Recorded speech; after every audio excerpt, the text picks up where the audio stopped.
Honda কোম্পানির খুবই ভালো একটা বাইক সম্পর্কে আজকের ভিডিওতে আপনাদের সাথে কথা বলবো।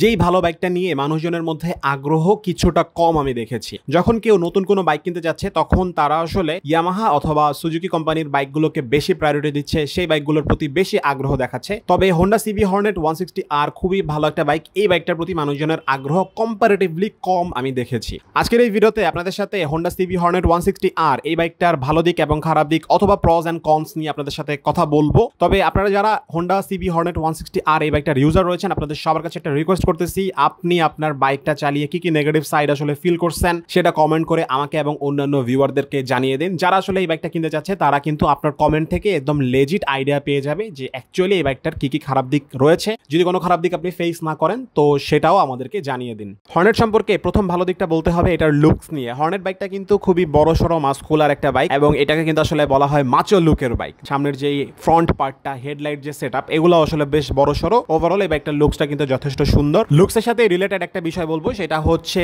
বাইকটার সেকেন্ড যে ভালো দিক সেটা হচ্ছে কমফোর্টেবল। এই বাইকটা কিন্তু অনেক কমফোর্টেবল। কমিউটার বাইক কমফোর্টেবল হবে এটাই স্বাভাবিক, তবে বাংলাদেশে এমন অনেক বাইক রয়েছে যেগুলো কমিউটার সেগমেন্টের বাইক, সেগুলোকে কিছুটা স্পোর্টি বানাইতে যে কমফোর্টেবল জিনিসটা আসলে নষ্ট করে ফেলা হয়েছে। তবে হোন্ডা সিবি হর্নেট 160R এই বাইকটা কিন্তু যথেষ্ট কমফোর্টেবল। এটার যে রাইডার সিট, পিলিয়ন সিট চওড়া আছে, একটানা লং রুটে আপনি 120-130 কিলোমিটার আসলে রাইড করতে পারবেন কোনো ধরনের ব্যাক পেইন ছাড়া।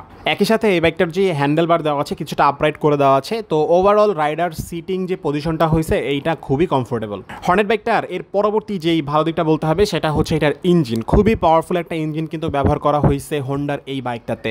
162 সিসির একটা ইঞ্জিন ব্যবহার করা হয়েছে, যে ইঞ্জিনটা হচ্ছে 4 স্ট্রোক 2 ভালভের একটা ইঞ্জিন। আর এই ইঞ্জিন থেকে অনেক বেশি পাওয়ার এবং টর্ক কিন্তু প্রডিউস করে। 15 PS পাওয়ার এবং 14.76 নিউটন মিটার অফ টর্ক কিন্তু আপনারা পেয়ে যাবেন। এবং এই বাইকটার যে ইনস্ট্যান্ট এক্সেলারেশন এটাও কিন্তু অনেক বেশি।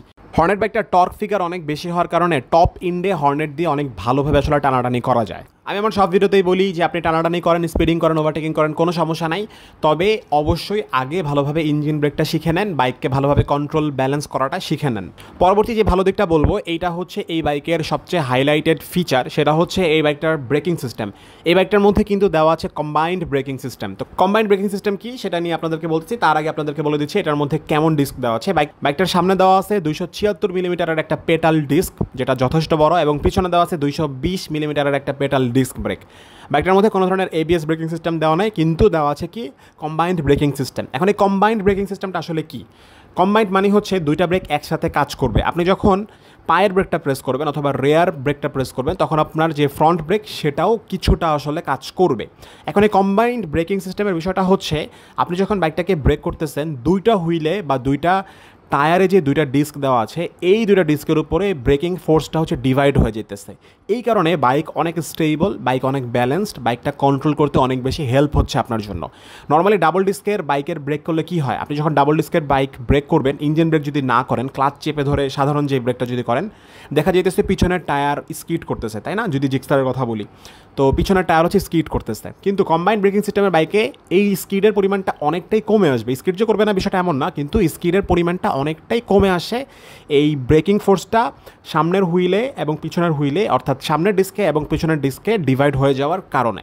বাইকের পরবর্তী ভালো দিক যেটা বলবো সেটা হচ্ছে এটার মধ্যে কিন্তু ব্যবহার করা হয়েছে MRF এর মোটা টায়ার। কন্ট্রোলিং ব্যালেন্সিংয়ের জন্য এটার মধ্যে যেহেতু CBS ব্রেকিং সিস্টেম দেওয়া আছে, এইটার পাশাপাশি এই ব্রেকিংটাকে আরও বুস্ট আপ করবে এইটার মধ্যে যে টায়ার সেগমেন্ট ব্যবহার করা হয়েছে সেইটা।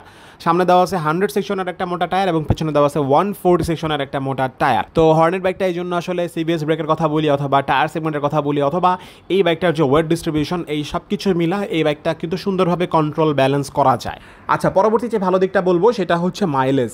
হোন্ডার সবগুলা বাইক থেকে কিন্তু খুব সুন্দর ফিগারের মাইলেজ পাওয়া যায়। ইভেন হোন্ডা CBR, রেপসল অথবা CBR থেকেও কিন্তু আপনারা খুব ভালো ফিগারের মাইলেজ আসলে পেয়ে যাবেন। আর এই হর্নেট থেকে আপনারা একদম আরামসে 46 থেকে 50-র আশেপাশে কিন্তু মাইলেজ পেয়ে যাবেন। সো হর্নেটের যারা ইউজার আছেন ব্রোস, কমেন্ট করে জানিয়ে দেন আপনি আপনার হর্নেট থেকে কত করে মাইলেজ পাচ্ছেন। আচ্ছা, বাইকটার সাসপেনশন নিয়ে কিছু কথা বলতে হবে। বাইকটার সাসপেনশন আসলে স্টিফ। নর্মালি কমিউটার সেগমেন্টে বাংলাদেশে যতগুলো বাইক আছে 4V ছাড়া সবগুলারই সাসপেনশন আসলে সামনের যে সাসপেনশনটা দেওয়া থাকে টেলিস্কোপিক সাসপেনশন, সাসপেনশন, এটা কিছুটা স্টিফ দেওয়া থাকে।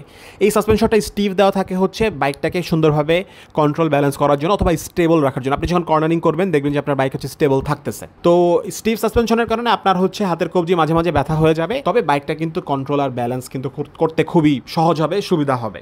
এখন আপনাদের সাথে এই বাইকটার পার্টস প্রাইস আর হচ্ছে সার্ভিসিং নিয়ে যদি কথা বলি, তাহলে বলবো যে সার্ভিসিং নিয়ে কোনো ধরনের আসলে প্যারা নাই। বাংলাদেশের যে কোনো অঞ্চলে যে কোনো জেলাতেই আপনারা কিন্তু হোন্ডা হর্নেট এই বাইকটার সার্ভিসিং ভালোভাবে করাতে পারবেন, যেহেতু বাংলাদেশে এই বাইকটা অনেক দিন ধরে রয়েছে।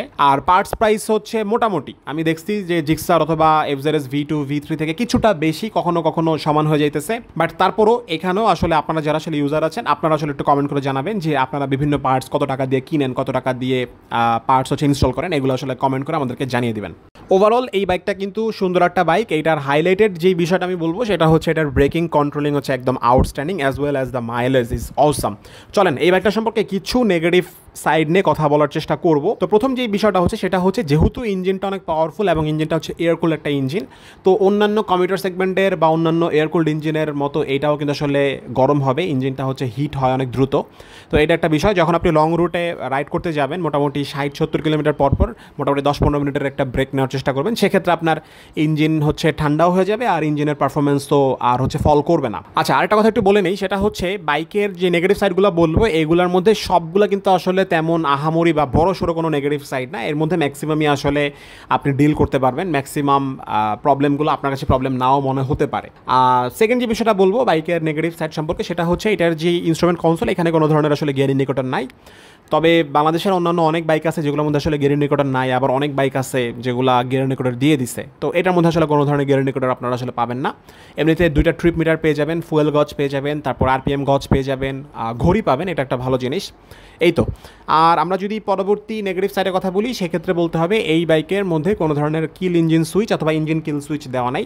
তো আপনি যদি জ্যামের মধ্যে বাইকটা নিয়ে দাঁড়ায় থাকেন সেক্ষেত্রে আপনার চাবি ঘোরায় বাইকটাকে অন করতে হবে, অফ করতে হবে, এটা আসলে একটা প্যারার বিষয় আসলে। আচ্ছা, পরবর্তী যে নেগেটিভ সাইডটা বলবো সেটা হচ্ছে বিল্ড কোয়ালিটি। এই বাইকটার বিল্ড কোয়ালিটি খুব একটা ভালো না। সুইচগুলোর বিল্ড কোয়ালিটির কথা বলি অথবা বডি পার্টস অথবা ট্যাঙ্ক, এগুলোর বিল্ড কোয়ালিটি হচ্ছে অ্যাভারেজ। আচ্ছা, আরেকটা বিষয় হচ্ছে এই বাইকটার একটা ভালো বিষয়, সেটা হচ্ছে ভালো মন্দের মাঝামাঝি একটা বিষয়, সেটা হচ্ছে এটার মধ্যে কিন্তু স্টকে এলইডি হেডল্যাম্প দেওয়া আছে, that's a good thing. But এই স্টক এলইডি হেডল্যাম্পের লাইট খুব একটা বেশি না।